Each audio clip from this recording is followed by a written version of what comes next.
Good morning, all of you. Now, today we are going to study about this how to write a chemical equation. Some steps are there to write a chemical equation. Now, let us now see the conventions followed while writing a chemical equation. First, in a chemical equation, the reactants are written on the left hand side while the products are on the right hand side. So, just consider this equation. The reactants are there. You see copper sulfate and zinc. These are the reactant, and zinc sulfate and plus copper is the product.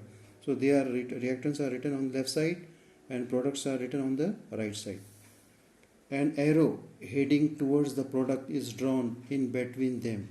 This arrow indicates the direction of the reaction. So you see here one arrow is there, it indicates the direction of the reaction. Now, if the reactants or products are two or more, they are linked with a plus sign. Means one plus sign is there in between the two reactant or two product in between them. For example, in the equation 2, in the means above equation, a plus sign is drawn in between the reactant copper sulfate and zinc.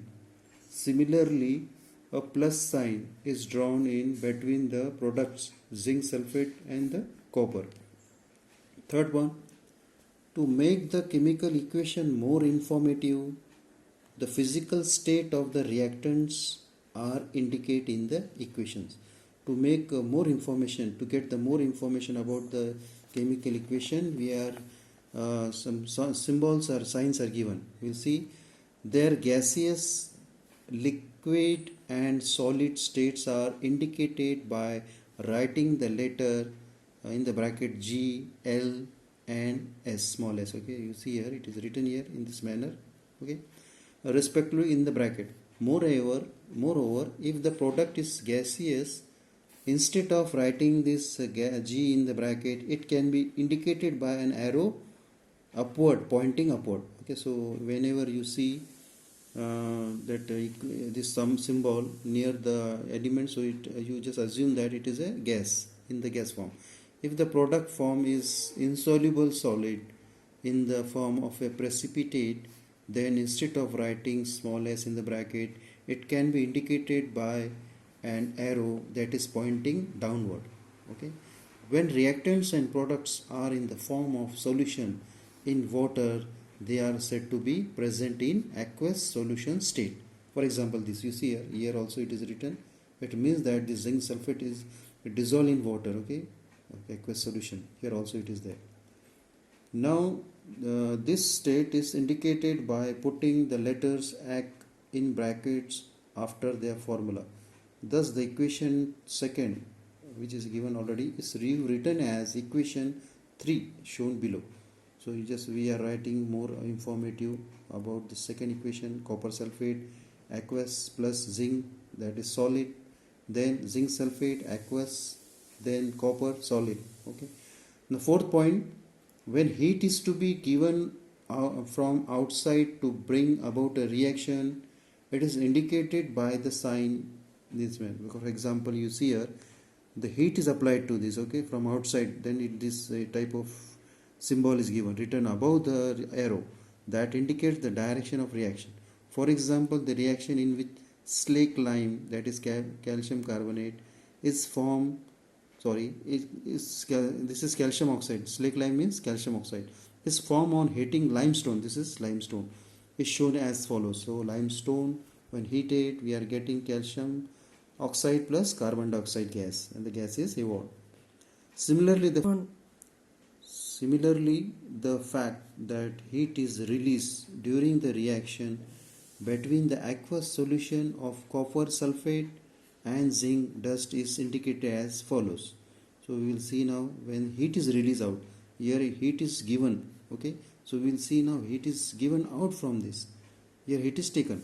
So copper sulfate aqueous plus zinc solid, when they react, we are getting zinc sulfate aqueous solution plus copper in a solid form, plus heat is liberated here. Okay, so heat is written here. So in fifth point, it is necessary to fulfill certain conditions like specific temperature required for this reaction, Then pressure, any pressure required. Then catalyst, as you know, what is catalyst? Catalyst is nothing but substance which increases the rate of the reaction, etc., to bring about some reactions. These conditions are indicated below or above the arrow, indicating the direction of the reaction.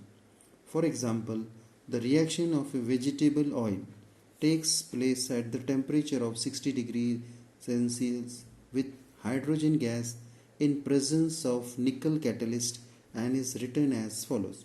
So we will see this reaction. So here you see vegetable oil in liquid form plus hydrogen gas when reacted with hydrogen gas in presence of catalyst, nickel catalyst. Okay, we are, as we know, already seen like what is catalyst in 60 degrees Celsius. So we are getting the vanaspati ghee in solid form. Now sixth point and the last point of this, special information or names of reactants or products are written below their formula. For example, copper on reaction with concentrated nitric acid gives reddish colored poisonous nitrogen dioxide gas. Okay, so when the copper is reacted with concentrated nitric acid, okay, already we have seen the difference between the concentrated nitric acid and the dilute nitric acid. So when they react, we are getting copper nitrate in aqueous solution plus nitrogen dioxide gas is liberated with water. Okay, so you see a liquid form. However, on reaction with dilute nitric acid, so instead of we are taking concentrated nitric acid, we are taking dilute nitric acid, the product is formed is nitric oxide gas. Okay, so you see here, instead of we have taken copper plus instead of concentrated we have taken dilute nitric acid, we are getting copper nitrate, nitric oxide, we are getting the same the copper nitrate, then we are getting the nitric oxide, okay, with water as it is. Okay, so we'll stop here. Thank you.